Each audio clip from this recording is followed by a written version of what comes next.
আসসালামু আলাইকুম রহমতুল্লাহ। বৃহস্পতি কাছে দূরে দেশ ও প্রবাসে যে যেখান থেকে দেখছেন আপনাদের সকলকে আমার কথা শুনবার জন্য স্বাগত। আজকে মূলত কিছু বিশ্লেষকের বিশ্লেষণ নিয়ে কথা বলবো, যেটাকে আমি বলতে পারি দুষ্ট বিশ্লেষণ বা শয়তানি বিশ্লেষণ। এরকম দুই তিনজন মানুষের কথা নিয়েই মূলত আজকে আলোচনা সাজাচ্ছি। আশা করি শেষ পর্যন্ত সাথেই থাকবেন এবং আপনাদের মূল্যবান মতামত অবশ্যই কমেন্টে জানাইতে বলবেন না। প্রথমত আমরা যদি ধরি মাসুদ কামাল সাহেব, তার একটি বক্তব্যতে আমি দেখলাম তারেক রহমানের দেশে আগমন নিয়ে তিনি কথা বলেছেন। তিনি খুব আপ্লুত, তারেক রহমানের অনেক প্রশংসা করেছেন। তারেক রহমান যখন দেশে এসেছেন, দেশে এসে এয়ারপোর্টে তিনি একটা খালি জায়গায় পেয়েছেন, ঘাসওয়ালা জায়গা, সেখানে নিজের জুতা খুলে তারপর হেঁটেছেন। এটা একেবারে মাটির স্পর্শ তিনি নিয়েছেন। এটা অনেক বড় একটি ঘটনা। এই ঘটনা তিনি না করলেও পারতেন, এটা করেছেন। এটা অনেক বিরল একটি ঘটনা। এটা কি তিনি সেভাবে ব্যাখ্যা করেছেন, উপস্থাপন সেভাবেই করেছেন এবং এরপরেই বলেছেন যে এই বিষয়টা তো অন্য কেউ করেনি। এবং অন্য কেউ এর কথা বলতে গিয়ে তিনি ডক্টর ইউনূসকে টেনে এনেছেন, যে ডক্টর ইউনূস যখন 8ই আগস্ট বাংলাদেশে আসে 2024-এ ক্ষমতা নেওয়ার জন্য, তিনি তো এরকম কিছু করেননি। তো এখানে এক্সাম্পল দেওয়ার জন্য, দৃষ্টান্ত দেওয়ার জন্য ডক্টর ইউনূসকে কেন টানলেন? এই জায়গায় আপনার চিরাচরিত আপনার যেই মুরব্বী বা যাকে আপনি প্রধান ভালো মনে করেন বা আপনি যার নেতৃত্বকে পছন্দ করেন, হাসিনার নামটা নিতে পারতেন। হাসিনাও তো জীবনে এরকম করেননি। আসলে এই বিষয়টা হলো বাচ্চামি সুলভ বক্তব্য। হ্যাঁ, তারেক রহমান যেটা করেছেন অবশ্যই অবভিয়াসলি সেটা অনেক ভালো একটি কাজ করেছেন। এটা আবেগ, একটা ভিন্ন একটি অনুভূতি, নিজের দেশের মাটির স্পর্শ নেওয়া।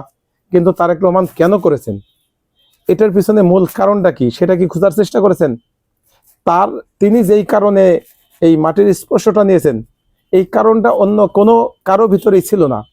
ইভেন আপনি যদি ডক্টর ইউনূসের কাছে এই বিষয়টা নিয়ে যান, ডক্টর ইউনূস সাহেব কি বাংলাদেশে নিষিদ্ধ ছিলেন? বাংলাদেশে তার আশাটা বন্ধ ছিল? এমন তো ছিল না। কিন্তু এই তারেক রহমান বিগত 17 বছরের উপরে বাংলাদেশে আসা যার জন্য হারাম ছিল, যার পাসপোর্ট ছিল না, যার কথা প্রচার করা বাংলাদেশে নিষিদ্ধ ছিল, এমন একজন মানুষ যাকে জোরপূর্বক বাংলাদেশের বাইরে আটকে রাখা হয়েছে। আটকে রাখা বলতে প্রতিবন্ধকতা তৈরি করা হয়েছে, যাতে তিনি বাংলাদেশে আসতে না পারেন। বাংলাদেশে আসলে তার সমস্যা তৈরি হতো। এই কষ্ট তার ভিতরে যে একটা ফিল, এই ফিলটা তো অন্য কারো ভিতরে আসবে না। মনে করেন একজন মানুষ আজ 30 বছর যাবৎ প্রবাসে আছে, কোনো কারণে সে দেশে আসেনি, তারও কিন্তু এই অনুভূতিটা আসবে না, কারণ তাকে কেউ আটকে রাখেনি। সে চাইলে আসতে পারতো, রাষ্ট্র তাকে বাধা দেয়নি। কিন্তু তারেক রহমানকে সেটা করেছে, যে কারণে তারেক রহমানের যে অনুভূতি, এখানে তারেক রহমানের যে আবেগ, এই আবেগটা অন্য কারো আসবে না। অতএব এই তুলনাটা আপনি অন্য কারো ভিতরে দিতে পারতেন না, পারবেন না। এটা আপনাকে তুলনা দিলে এইরকম আরেকজন নেতা লাগবে যাকে বাংলাদেশে আসা নিষিদ্ধ করা হয়েছে, যিনি দীর্ঘদিন পরে বাংলাদেশে এসে এরকম করেননি, সেটাকে আপনি দৃষ্টান্ত দিতে পারতেন। এটা যদি কখনো এরকম আগামী 50 বছর, 40 বছর বা 30 বছর যদি শেখ হাসিনা বেঁচে থাকে এবং পট পরিবর্তন হয়, তারপরে যদি হাসিনা স্বেচ্ছা এরকম আসতে পারেন, তখন হাসিনা যদি এরকম না করেন, তখন আপনি সেটাকে দৃষ্টান্ত দিতে পারবেন যে আগে তো এটা তারেক রহমান করেছিল, হাসিনা এটা কেন করলো না। আমাদের আরেকজন বিশ্লেষক আছে আব্দুল নূর তুষার, তিনিও ভালো বিশ্লেষক, অনেক সুন্দর কথা বলেন। কিন্তু তার কথার ইদানিং কিছু এলোমেলো তো দেখছি, বিশেষত 5ই আগস্টের পর থেকে তার কথার ভিতরে ভিন্ন একটি আবহ তৈরি হচ্ছে, ভিন্ন কিছু, তিনিও কিছু এই দুষ্ট বিশ্লেষণ করার চেষ্টা করছেন। তারই একটা উদাহরণ হচ্ছে, তিনিও ঠিক এই ইহা বা প্ল্যান, তারেক রহমানের গতকালকে যে বক্তব্য, আমি এটা নিয়ে দীর্ঘ কথা বলেছি, আমার ইউটিউবে চ্যানেলে পাবেন গতকালকের আলোচনাটা। সেখানে আমি বলেছি যে আই হ্যাভ আ প্ল্যান বলে আসলে তারেক রহমান কি বোঝাইতে চেয়েছেন এবং এটা বলাটা তার যুক্তিযুক্ত কিনা, এই বিষয়টা আমি আলোচনা করেছি। কিন্তু এটা বলে ডক্টর আব্দুল নূর তুষার তিনি বলেছেন যে তারেক রহমান বলেছে আই হ্যাভ আ প্ল্যান, কিন্তু ডক্টর ইউনূস বলেছে আমার কথা তোমাদের শুনতে হবে। মানে এটার ভিতরে হলো ফ্যাসিবাদের আচরণের লক্ষণ বোঝা যায়, যে আমার কথা তোমাদের শুনতে হবে। ডক্টর ইউনূস কিন্তু বলেন নাই যে আই হ্যাভ আ প্ল্যান, এরকম কিছু বলেননি। এরপরে ডক্টর ইউনূসের আরেকটা বক্তব্য তিনি এনেছেন। তিনি বলেছেন যে ডক্টর ইউনূস বলেছে যে তোমরা কেন চাকরি করবে, তোমরা চাকরি দিবে। তো এরপরে তিনি বলেছেন যে সবাই যদি চাকরি দেওয়ার মতো অবস্থায় আসে, অর্থাৎ সবাই যদি কোনো না কোনো ফার্ম খোলে, তাহলে চাকরি করবে কে? তখন তো চাকরির মানে করার মতো কেউ থাকবে না, এটাও তার কাছে ভালো লাগেনি। অথচ এই বোকা ডাক্তার সে এই বিষয়টা জানে না যে সব জায়গায় সব অর্থ একরকম অর্থবহ করে না, একই বক্তব্য কিন্তু সব জায়গার জন্য একই রকম অর্থবহ করে না, এবং এক এক জায়গার ক্ষেত্রে এক একটা পয়েন্ট এক এক রকমের অর্থ দেয়। যেমন বাংলাদেশে আমরা কি দেখি, বাংলাদেশে পরিবার পরিকল্পনা, তার মানে সন্তান যত কম নেওয়া যায় সরকার সেই বিষয়ে মানুষকে উদ্বুদ্ধ করে, কারণ বাংলাদেশের জনগণ অনেক। কিন্তু আপনি বিশ্বের এমন অনেক দেশ পাবেন, আমি উদাহরণ দিচ্ছি না কিন্তু অনেক দেশ পাবেন, আপনি গুগলে সার্চ দেন, যেই জায়গায় সন্তান নেওয়ার জন্য উল্টা টাকা দিচ্ছে। এখন আপনি দুইটা তো দুই রকম, ওইখানে সন্তান নিলে টাকা দেয়, আর এখানে সরকার সন্তান না নিলে বরং সরকার বাহাবা দেয়, মূলত সরকারের প্রশংসাটা। তো এখানে সন্তান না নিলে প্রশংসা পাচ্ছে, ওই জায়গায় সন্তান নিলে প্রশংসা পাচ্ছে। আসলে বিষয়টা কি, এখানেই মূল পয়েন্টটা, এই আব্দুল তুষারের ব্যাখ্যাটা এই জায়গায় আমি দিচ্ছি, যে মূলত যেইখানে যেটার সংকট সেই জায়গায় সেটাকেই মূলত প্রাধান্য দেওয়া হয়, মানুষকে ওইটার প্রতি আহ্বান করা হয়, উদ্বুদ্ধ করা হয়। যেই দেশে জনসংখ্যা কম, মানুষ ধ্বংসের দ্বার প্রান্তে, জনসংখ্যা একেবারেই বাড়ছে না, সেই জায়গায় জনসংখ্যা বৃদ্ধির জন্য প্রয়োজনে সরকার অনুদান দিয়ে হলেও মানুষ যেন সন্তান নেয় বা অধিক সন্তান নেয় সেটার জন্য উদ্বুদ্ধ করেন। ঠিক উল্টেটা বাংলাদেশে ঘটে, কারণ বাংলাদেশের জনসংখ্যা অনেক বেশি, যে কারণে বাংলাদেশে অনুদান দিয়ে কিভাবে বন্ধ করা যায়, কিভাবে কমানো যায়, সংখ্যা সীমিত রাখা যায়, তার প্রতি মানুষকে উদ্বুদ্ধ করে। যেমন আমাদের পরিবার পরিকল্পনার যে ওষুধগুলি সরকার দেয়, এগুলি তো মুফতে দেয়, ফ্রি দেয়, ইদানিং হয়তো 2-1 টাকা নেয় বোধ হয়, কিন্তু আগে তো টোটাল ফ্রি দিত। কেন দিত? এটা কি টাকা দিয়ে কিনা লাগছে না সরকারের? তাহলে ফ্রি কেন দিচ্ছে? ফ্রি এই কারণেই দিচ্ছে যে তোমরা এগুলি ব্যবহার করে সন্তান কম ধারণ করো, সন্তান যেন কম আসে, মানুষ যেন কম হয় বাংলাদেশে, বাংলাদেশের জনসংখ্যার উপরে যেন চাপ না হয়, এই তো মূল পরিকল্পনা। তার মানে একই বক্তব্য দুই জায়গা ভিন্ন রকম হয়, এটাই স্বাভাবিক। ঠিক তেমনি ভাবে বাংলাদেশে এখন সকলে চাকরি করতে চায়, কিন্তু কেউ চাকরি দেওয়ার মতো অবস্থান তৈরি করতেছে না, কেউ কোনো ফার্ম তৈরি করতেছে না। এই কারণেই ডক্টর ইউনূস এই ফার্ম তৈরি করার উপরে মানুষকে উদ্বুদ্ধ করতেছেন। আর একটা বক্তব্য দিলেই সবল মানুষ চাকরি ছেড়ে সকলে এসে ফার্ম করবে, এটাও কিন্তু বুকাদের বুঝ। মূলত আপনি 1 লক্ষ মানুষের সামনে যদি একটা লেকচার দেন, 1 লক্ষ মানুষ থেকে হয়তো 10 জন, 20 জন, 30 জন বা 50 জন মানুষ আপনার লেকচারে উদ্বুদ্ধ হয়ে তারা সেই কাজটা করবে, এবং সেই 50 জনের ভিতর থেকে হয়তো 5 জন বা 10 জন সাকসেসফুলি সেটা করতে পারবে, বাকি সবাই ফেলার হবে। এটাই হচ্ছে বাস্তবতা।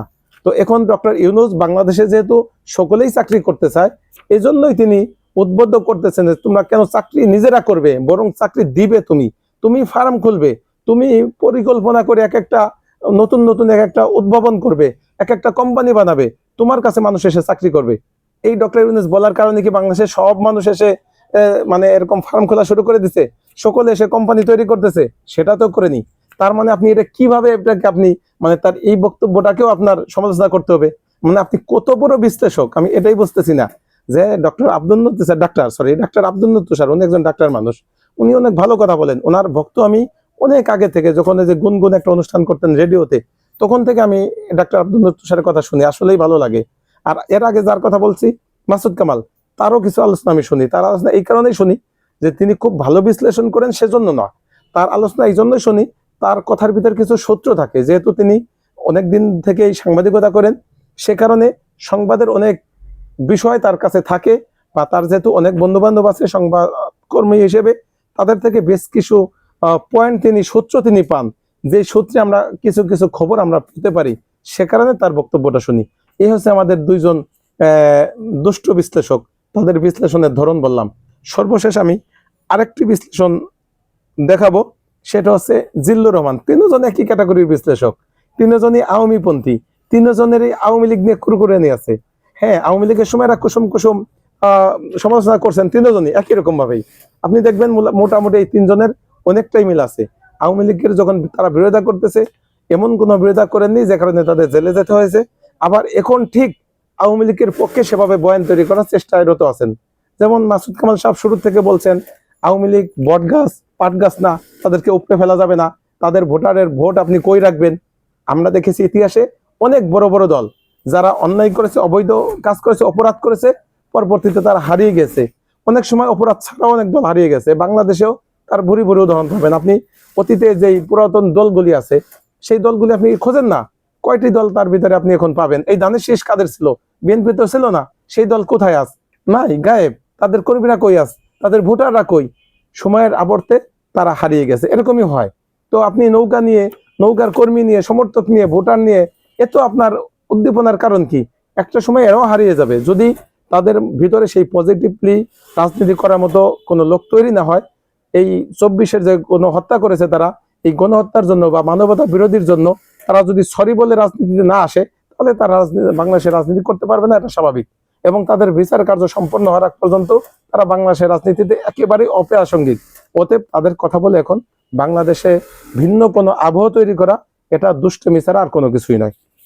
আমি সর্বশেষ যেই জিল্লুর রহমান সাহেবের বক্তব্যতে ছিলাম, তিনি একটি কথা বলেছেন, আজকে অনেক পত্রিকায় আসছে কথাটা, যে জামাত যদি নির্বাচন করতে পারে তবে আওয়ামী লীগ কেন পারবে না। মানে এই যে প্রশ্ন, এই প্রশ্নগুলি কিন্তু আওয়ামীপন্থী সকলের, তারা একই ক্যাটাগরিতে ফেলতেছেন।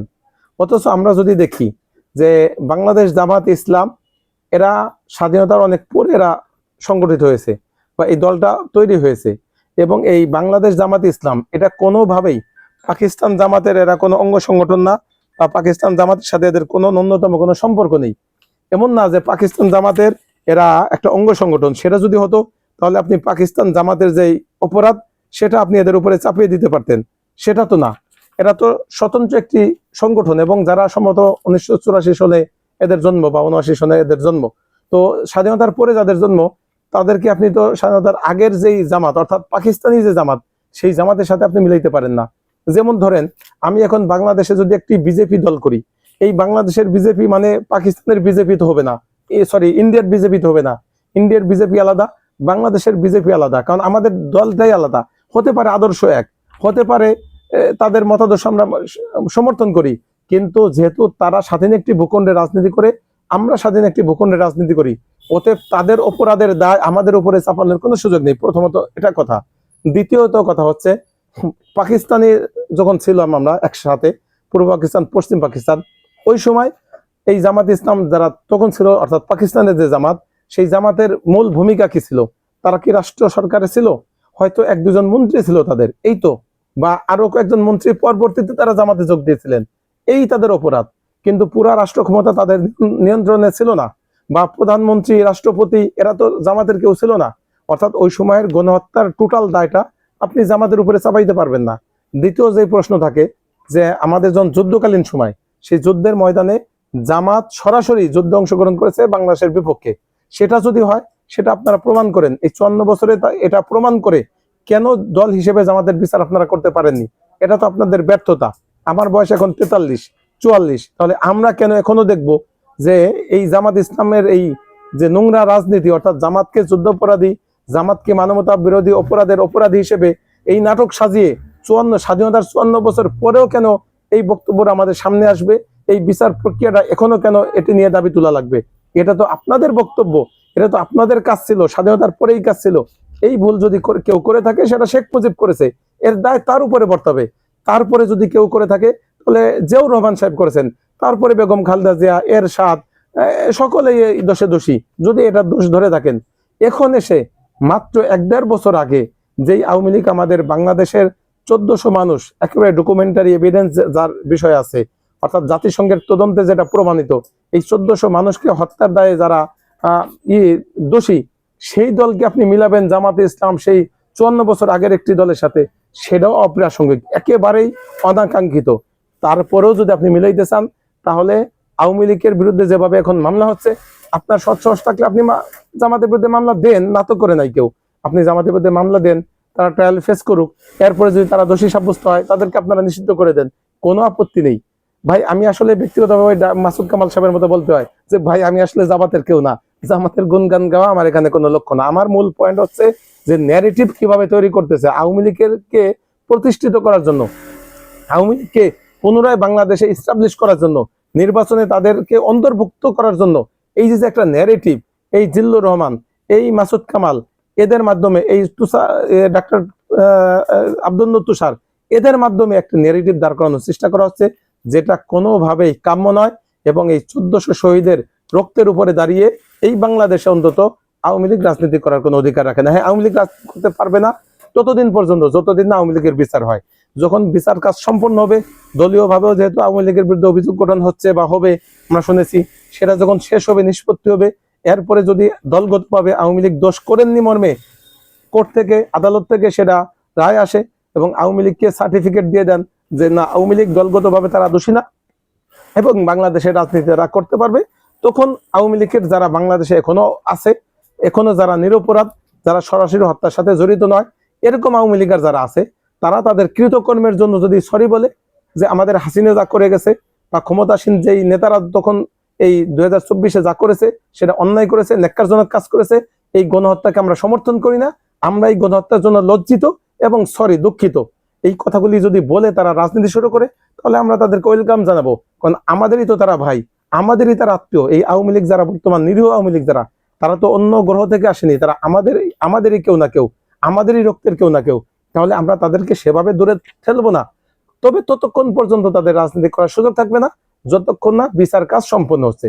একটা সময় মাত্রই আপনি 1400 মানুষ মারবেন আর এখনই আপনি এসে তাদের সাথে একসাথে নির্বাচন করবেন, এটা তো একেবারেই হাস্যকর। সারা পৃথিবীতে এরকম নজির কোথাও আপনি দেখাইতে পারবেন না। অন্তত কোন দল যদি এই গণ অভ্যুত্থানের মাধ্যমে পরাজিত হয় এবং দেশ থেকে পালায়, সেই দল অন্তত ওই দেশে আর ঢুকতেই পারে না। সেই জায়গায় তো আমরা অনেকটা নমনীয়, অনেকটা সহনীয়, আওয়ামী লীগের প্রতি এখনো আমরা নমনীয় আছি। আমরা এখনো আওয়ামী লীগের সাথে মিলেমিশেই থাকছি। এমন না যে আওয়ামী লীগের ঘর জ্বালিয়ে দিচ্ছি, এমন তো নয় যে আওয়ামী লীগের সাথে আমরা সকল সম্পর্ক ছিন্ন করে দিয়েছি, এমন তো নয় যে আওয়ামী লীগকে আমরা একেবারে আলাদা করে দিয়েছি, তাদের সাথে কোনো ধরনের সম্পর্ক রাখিনি, সেটা তো করিনি। আমরা একই সাথে আছি। তার মানে কি, আমরা আসলে একই সাথে থাকতে চাই।